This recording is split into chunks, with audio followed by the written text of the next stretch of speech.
ಮಾಜಿ ಪ್ರಧಾನಿ ಡಾಕ್ಟರ್ ಮನಮೋಹನ್ ಸಿಂಗ್ ಅಂತ್ಯಕ್ರಿಯೆಗೆ ಕೆಲವೇ ಗಂಟೆಗಳ ಮೊದಲು ಅವರ ಸ್ಮಾರಕದ ನಿರ್ಮಾಣದ ಸ್ಥಳದ ಬಗ್ಗೆ ಕಾಂಗ್ರೆಸ್ ಧ್ವನಿ ಎತ್ತಿದೆ. ಇದು ಕೇಂದ್ರ ಸರ್ಕಾರದ ಹಾಗೂ ಕಾಂಗ್ರೆಸ್ ಮಧ್ಯೆ ವಿವಾದಕ್ಕೆ ಕಾರಣವಾಗಿದೆ ಕೂಡ.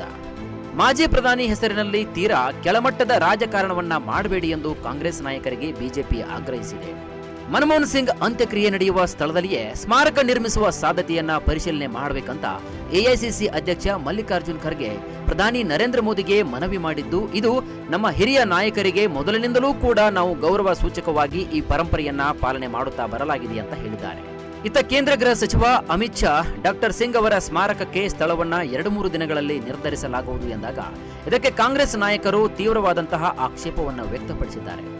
ಇನ್ನು ಡಾಕ್ಟರ್ ಮನಮೋಹನ್ ಸಿಂಗ್ ಅವರ ಅಂತ್ಯಕ್ರಿಯೆಯನ್ನ ವಿಧಿವಿಧಾನಗಳ ಮೂಲಕ ದೆಹಲಿಯ ನಿಗಮಬೋಧ್ ಘಾಟ್ನಲ್ಲಿ ನೆರವೇರಿಸಲಾಯಿತು. ಆದರೆ ಕಾಂಗ್ರೆಸ್ ನಾಯಕರು ಮಾತ್ರ ಇದಕ್ಕೆ ವಿರೋಧವನ್ನ ವ್ಯಕ್ತಪಡಿಸಿದ್ದು, ಮಾಜಿ ಪ್ರಧಾನಿ ಮನಮೋಹನ್ ಸಿಂಗ್ ಅಂತ್ಯಕ್ರಿಯೆ ಮತ್ತು ಸ್ಮಾರಕಕ್ಕೆ ಸ್ಥಳವನ್ನ ನಿಗದಿಪಡಿಸದೇ ಇರುವುದು ಭಾರತದ ಮೊದಲ ಸಿಖ್ ಪ್ರಧಾನಿಗೆ ಮಾಡ್ತಾ ಇರುವಂತಹ ಉದ್ದೇಶಪೂರ್ವಕ ಅವಮಾನವಾಗಿದೆ ಅಂತ ಟೀಕಿಸಿದೆ. ರಾಜ್ಘಾಟ್ ಬಳಿ ರಾಷ್ಟ್ರೀಯ ಸ್ಮಾರಕದಲ್ಲಿ ಮನಮೋಹನ್ ಸಿಂಗ್ ಅವರ ಅಂತ್ಯಕ್ರಿಯೆಯನ್ನ ಮಾಡಬಹುದಾಗಿತ್ತು, ಆದ್ರೆ ಯಾಕೆ ಅನುಮತಿ ಇಲ್ಲ ಅಂತ ಕಾಂಗ್ರೆಸ್ ಇದೀಗ ಪ್ರಶ್ನೆ ಮಾಡಿದೆ. ಇನ್ನು ಶುಕ್ರವಾರ ಅತ್ತ ಕೇಂದ್ರ ಸಚಿವ ಸಂಪುಟ ಸಭೆಯಲ್ಲಿ ಮನಮೋಹನ್ ಸಿಂಗ್ ಅವರಿಗೆ 2 ನಿಮಿಷಗಳ ಕಾಲ ಮೌನಾಚರಣೆ ಮಾಡುವ ಮೂಲಕ ಶ್ರದ್ಧಾಂಜಲಿಯನ್ನ ಸಲ್ಲಿಸಿ ಸಂತಾಪ ಸೂಚಕ ನಿರ್ಣಯವನ್ನು ಕೂಡ ಅಂಗೀಕರಿಸಲಾಯಿತು. ಮೂಲಗಳ ಪ್ರಕಾರ ಈ ಸಭೆಯ ನಂತರ ಕೇಂದ್ರ ಗೃಹ ಸಚಿವ ಅಮಿತ್ ಶಾ ಅವರೇ ಮನಮೋಹನ್ ಸಿಂಗ್ ಕುಟುಂಬಕ್ಕೆ ಸ್ಮಾರಕ ನಿರ್ಮಾಣದ ಬಗ್ಗೆ ಮಾಹಿತಿ ನೀಡಿದ್ದಾರೆ. ದಿವಂಗತ ಮನಮೋಹನ್ ಸಿಂಗ್ ಅವರ ಸ್ಥಾನಮಾನಕ್ಕೆ ಅನುಗುಣವಾಗಿ ಸ್ಮಾರಕವನ್ನ ನಿರ್ಮಿಸಲು ಸರ್ಕಾರಕ್ಕೆ 3-4 ದಿನಗಳ ಕಾಲಾವಕಾಶ ಬೇಕಾಗುತ್ತದೆ ಅಂದಾಗ ಅಮಿತ್ ಶಾ ಹೇಳಿದಾಗ ಮನಮೋಹನ್ ಸಿಂಗ್ ಅವರ ಕುಟುಂಬವು ಕೂಡ ಸರ್ಕಾರದ ಈ ನಿರ್ಧಾರವನ್ನ ಒಪ್ಪಿಕೊಂಡಿತ್ತು. ಕಾಂಗ್ರೆಸ್ ಮೂಲಗಳ ಪ್ರಕಾರ ಮನಮೋಹನ್ ಸಿಂಗ್ ಅಂತ್ಯಕ್ರಿಯೆ ಮತ್ತು ಅವರ ಸ್ಮಾರಕ ಸ್ಥಳಕ್ಕೆ ಸಂಬಂಧಿಸಿದಂತೆ ಪ್ರಿಯಾಂಕಾ ಗಾಂಧಿ ಅವರು ಕೇಂದ್ರ ಸರ್ಕಾರಕ್ಕೆ ಕೆಲವೊಂದಿಷ್ಟು ಸಲಹೆಗಳನ್ನ ನೀಡಿದರು. ವೀರಭೂಮಿ ಅಂದ್ರೆ ರಾಜೀವ್ ಗಾಂಧಿ ಸಮಾಧಿ ಸ್ಥಳ ಮತ್ತು ಶಕ್ತಿ ಸ್ಥಳ ಅಂದ್ರೆ ಇಂದಿರಾ ಗಾಂಧಿ ಸಮಾಧಿ ಸ್ಥಳದ ಬಳಿ ಮನಮೋಹನ್ ಸಿಂಗ್ ಅವರ ಅಂತಿಮ ಸಂಸ್ಕಾರವನ್ನ ಮಾಡಬೇಕು ಮತ್ತು ಅಟಲ್ಜಿ ಅವರಿಗೆ ಮಾಡಿದಂತೆ ಅಲ್ಲಿಯೂ ಕೂಡ ಸ್ಮಾರಕವನ್ನ ನಿರ್ಮಿಸಬೇಕು. ನಿಗಮಬೋಧ ಘಾಟ್ ನಿರ್ಧಾರವನ್ನ ಸರ್ಕಾರ ಈ ಕೂಡಲೇ ಹಿಂಪಡೆಯಬೇಕು ಅಂತ ಪ್ರಿಯಾಂಕಾ ಗಾಂಧಿ ಆಗ್ರಹಿಸಿದ್ದಾರೆ. ಆದರೆ ಕೇಂದ್ರ ಸರ್ಕಾರವು ದೇಶದ ಮೊದಲ ಸಿಖ್ ಪ್ರಧಾನಿ ಮನಮೋಹನ್ ಸಿಂಗ್ ಅವರನ್ನ ನಿಗಮಬೋಧ ಘಾಟ್ನಲ್ಲಿ ಅಂತ್ಯ ಸಂಸ್ಕಾರ ಮಾಡುವುದರ ಮೂಲಕ ಅವಮಾನ ಮಾಡಿದೆ ಅಂತ ಟೀಕಿಸಿದ್ದಾರೆ. ಇತ್ತ ಕಾಂಗ್ರೆಸ್ ಮಾಡ್ತಾ ಇರುವಂತಹ ಟೀಕೆಗಳಿಗೆ ಬಿಜೆಪಿಯು ಕೂಡ ತಿರುಗೇಟನ್ನ ನೀಡಿದೆ. ದಿವಂಗತ ಮಾಜಿ ಪ್ರಧಾನಿ ಮನಮೋಹನ್ ಸಿಂಗ್ ಸ್ಮಾರಕ ವಿಚಾರದಲ್ಲಿ ಕಾಂಗ್ರೆಸ್ ತನ್ನ ಕೊಳಕು ರಾಜಕೀಯ ಮಾಡುವುದನ್ನ ನಿಲ್ಲಿಸಬೇಕಂತ ಬಿಜೆಪಿ ತಿರುಗೇಟು ನೀಡಿದೆ. ಈ ವಿಚಾರವಾಗಿ ಪಕ್ಷವು ಕೂಡ ಮಾಧ್ಯಮ ಹೇಳಿಕೆ ಬಿಡುಗಡೆ ಮಾಡಿ ಹಿಂದೆ ಕಾಂಗ್ರೆಸ್ ಸರ್ಕಾರ ಮಾಡಿರುವಂತಹ ಕೆಲವೊಂದಿಷ್ಟು ಎಡವಟ್ಟುಗಳನ್ನ ಉಲ್ಲೇಖಿಸಿದೆ.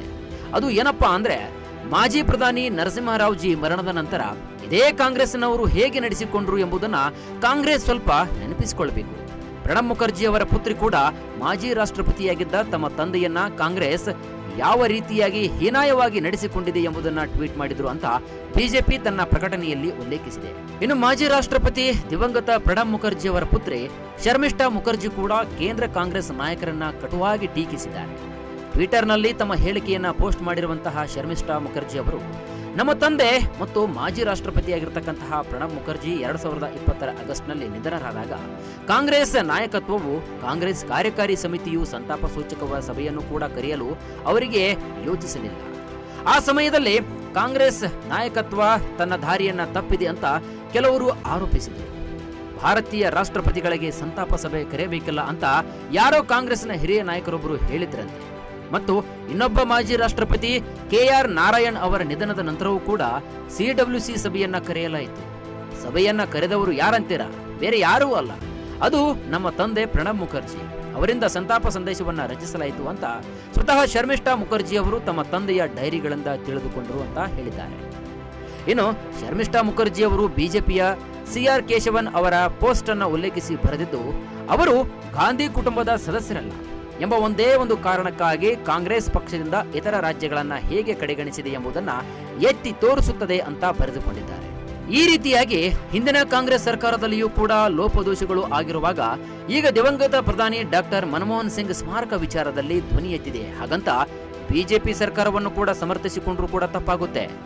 ಅದೇನೇ ಇರಲಿ, ದಿವಾಳಿ ಅಂಚಿನಲ್ಲಿದ್ದಂತಹ ನಮ್ಮ ಭಾರತವನ್ನ ತಮ್ಮದೇ ಆದಂತಹ ಆರ್ಥಿಕ ವಿಚಾರಧಾರೆಗಳ ಮೂಲಕ ಸುಭದ್ರವಾದ ನೆಲೆಗಟ್ಟಿನ ಮೇಲೆ ದೇಶವನ್ನ ಮುನ್ನಡೆಸಿದಂತಹ ಕೀರ್ತಿ ಡಾಕ್ಟರ್ ಮನಮೋಹನ್ ಸಿಂಗ್ ಅವರಿಗೆ ಸಲ್ಲುತ್ತೆ.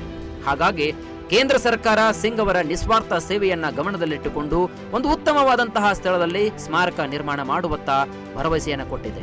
ಇನ್ನು ಈ ಭರವಸೆ ಕೊಟ್ಟು ಈಡೇರಿಸುತ್ತಾ ಅಥವಾ ಭರವಸೆ ಕೊಟ್ಟು ಸೈಡ್ ಸೆರೆಯುತ್ತಾ ಕಾದಷ್ಟೇ ನೋಡಬೇಕು.